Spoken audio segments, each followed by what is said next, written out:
যে কোনো এমার্জেন্সি যদি ডেট অবস্থা থাকে, দেখতে পাচ্ছ এখানে আমি পুরো খুলে ফেলেছি এমার্জেন্সিটি। তো এখানে সুইচটা অন করছি কিন্তু আমার লাইটটি জ্বলছে না। তা এখানে একটা ট্রান্সফরমার আছে, ট্রান্সফরমার থেকে সার্কিট ভায়া হয় এখানে যে প্লাস মাইনাস ব্যাটারিটা চার্জ করার জন্য একটি ভোল্ট দরকার। সেই ভোল্টটা এসছে নাকি টেস্ট করতে হবে এবং ব্যাটারিটা টেস্ট করতে হবে।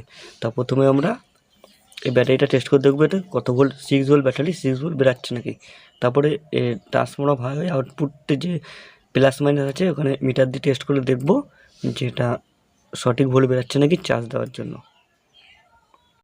ব্যাটারি কানেকশনগুলো খুলে দিয়ে ব্যাটারিটা টেস্ট করে দেখবো যেখানে কত ভোল্ট বেরাচ্ছে।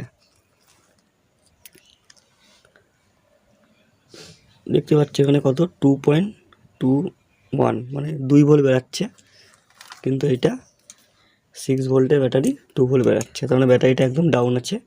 তা নেক্সট দেখতে হবে যে আমার সার্কিটে যে ব্যাটারিটা চার্জের জন্য যে ভোল্টটা এখানে 6 ভোল্টের বেশি বেরাচ্ছে নাকি, ব্যাটারিটা খারাপ না আমার সার্কিটটা খারাপ, সেটা টেস্ট করতে হবে। তাহলে এবার ডাইরেক্ট আমি লাইনটা দিয়ে দেবো এখানে।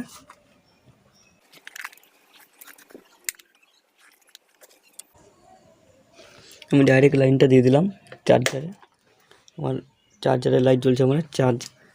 এবার আমি এখানে ব্যাটারি থেকে যে প্লাস মাইনাসটা এসছে এখানে চেক করে দেখবো যে কত ভোল্ট বেরাচ্ছে।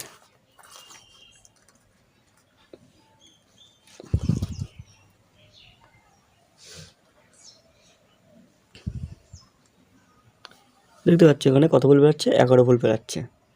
তার মানে আমার সার্কিট ট্রান্সফরমার সব ঠিক আছে, আমার ব্যাটারিটা চার্জ হচ্ছে না, ব্যাটারিটা ডাউন হয়ে গেছে। যেহেতু ব্যাটারি ডাউন হয়ে গেছে তার নতুন একটি ব্যাটারি এখানে আমি ইনস্টল করব।